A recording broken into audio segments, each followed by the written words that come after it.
आज ही Doubtnut app download करें। Doubtnut पर होगा अब आपके सभी मैथ्स, केमिस्ट्री, फिजिक्स और बायोलॉजी डाउट्स का सफाया। बस अपने क्वेश्चन की फोटो खींचो, उसे क्रॉप करो और तुरंत वीडियो सोल्यूशन पाओ। Download now. हेलो एवरीवन, आज पढ़ेंगे हम एक रचना जिसका शीर्षक है 12 मासा। और यह रचना कक्षा 12 की पुस्तक अंतरा से लिए गए है और इस रचना को महान कवि मलिक मोहम्मद जायसी जी के द्वारा लिखा गया है।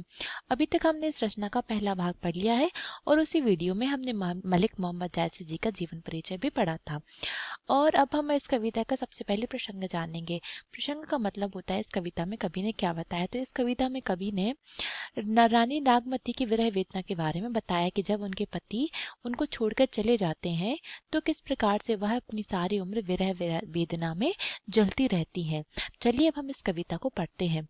पूछ जाड़ थर थर तन कापा, सूरज जड़ाई लंक दिशि तापा, बिरह बाड़ी भा दारुण सीयू, कंपी कपी मरो लेही हरि जीव, कंत कहाँ लो लागो हियरे, पंथ अपार सूझ नहीं नियरे, शौर सुपेती आवी जोड़ी, जानव सेज हिवंचल बूढ़ी, चकई निशि बिछुरे दिन मिला, हो निशि बासर बिरह कोकेला, रहनी अकेली साथ नहीं सखी, कैसे जियो बिछुही पाखी, बिरह सचान भवे तन चाड़ा, जियत खाई मुई नहीं छाड़ा, रकत ढरा मासू गरा, हाड़ भय शब संख, धनी सारस होई रहे मुई, आई समेट्यू पंख।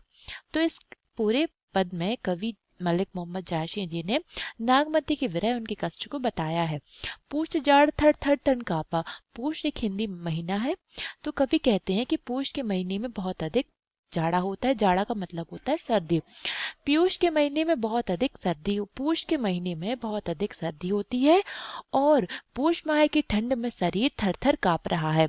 सूरज जड़ाई लंग की दिशा तापा, और ऐसा लग रहा है कि जो सूरज है वह अब दक्षिण दिशा में चला गया है। बिरह बाड़ी भा दारुण सेव, कभी कभी मरे ले ही हर जीव। और इतनी भयंकर सर्दी, इतनी असहनीय सर्दी में नागमती की विरह वेदना और भी अधिक बढ़ रही है और नागमती का जो शरीर है वह भी अब थर कांप रहा है और नागमती को लग रहा है कि अब उसका अंत निकट है, मतलब उसकी मृत्यु अब समीप है। कंत कहाँ हो लागो हियरे, पंथ अपार सूझ नहीं नियरे। और इन सब में वो अपने पति को पुकारती है और उनसे कहती है कि हे प्रिय, मेरे पास आओ, मुझे अपने हृदय से लगा लो।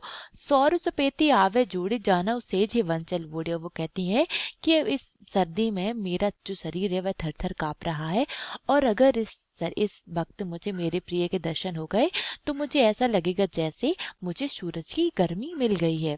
आगे वो कहती हैं, सोर सुपेती आवे जोड़ी, जाना सेज हिमंचल बूढ़ी।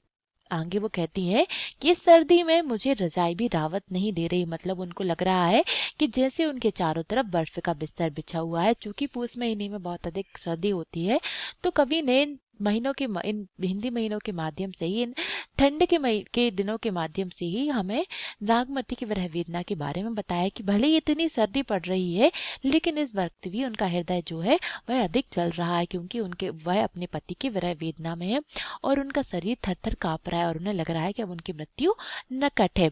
और वो कहती हैं कि ऐसा लगता है जैसे चारों ओर हिमालय की ठंडी बर्फ ही बर्फ फैली हुई है। और आगे कहती हैं, चकई निसी बिछुरे दिन मिला, हो निसी बासर बिरह कोकिला। चकई एक पक्षी का नाम है, पक्षी का नाम है चकई और चकवा। और जो निशी मतलब रात, तो वो कहती हैं कि जो चकई और चकवा पक्षी हो, जो जो चकवा और चकवे पक्षी होते हैं वो भले रात को बिछड़ जाते हैं लेकिन दिन भर वह उनका मिलन होता है, दिन भर वो साथ में रहते हैं। लेकिन उनका तो मिलन, उनके पति तो उनसे इतना दूर चले गए कि वो तो अब आ ही नहीं रहे हैं। रहनी अकेले साथ नहीं सकी, कैसे जियो बेचोही पंखी। अब वो कहती हैं कि रहना मतलब रात्रि में अब उनकी जो सखियां भी हैं वो सब अपने अपने घरों को चलाती हैं, अब वह इतने बड़े महल में अकेली कैसे रहे। ब्रह साचन भवे तन चाड़ा, जियत खाए मुई नहीं छाड़ा। अब वो कहती हैं कि इतने बड़े महल में वो अकेली कैसे रहे। अब नागमती की आंखों से लगातार आंसू बह रहे हैं और वो लगातार अपने पति की विरह वेदना में उन्हें बहुत अधिक कष्ट और पीड़ा हो रही है। आगे बताया गया है, रकत ढरा मांसू गरा, हाड़ भय शब शंख, धनी सारस हुई रही मुई, आए शमेहु पंख। अब आगे बताया गया है कि उनका जो रक्त है, उनका रक्त उनके आंसू बनकर लगातार बह रहा है। अब चूंकि उनका अपने पति के याद में उनने बहुत वक्त से खाना नहीं खाया और बहुत वक्त से वो बहुत पीड़ा में, इसीलिए उनका जो शरीर है वह अब खोखला हो चुका है। कहा गया है कि उनकी हड्डियां भी अब शंख की तरह खोखली हो गई हैं। उनका हाल उस सारस पक्षी की तरह हो गया है जो अपने प्रिय की याद में, प्रियो के वियोग में रो रो कर अपनी जान दे देती है। तो इस कविता में, पूरी कविता में कवि मलिक मोहम्मद जायशी जी ने हमें नागमती की विरह वेदना के बारे में बताया है कि जब उनके पति राजा रतन सिंह रानी पद्मावती के लिए अपनी पत्नी नागमती को छोड़कर चले जाते हैं, तो नागमती की क्या स्थिति होती है, नागमती की अवस्था कैसी होती है, किस प्रकार से ठंड के महीने में भी नागमती का हृदय अंदर ही अंदर जल रहा है और वह अपने पति के वियोग में लगातार दुर्बल होती जा रही है। उनकी आंखों से लगातार अश्रु बह रहे हैं और उनका रक्त भी उनका आंसू बनकर बह रहा है। उनका शरीर पूरी तरह से दुर्बल हो गया है, उनकी हड्डियां शंख के समान खोखली हो गई हैं और वह रात दिन अपने पति की आस में दरवाजे पर बैठी रहती हैं। चलिए, हमारी ये कविता यहीं पर समाप्त होती है। धन्यवाद। क्लास 6 से 12 से लेके नीट, IIT, जेईई मेंस और एडवांस के लेवल तक 10 मिलियन से ज्यादा स्टूडेंट्स का भरोसा। आज ही डाउनलोड करें डाउटनेट ऐप या व्हाट्सएप कीजिए अपने डाउट्स 8400 400 400 पर।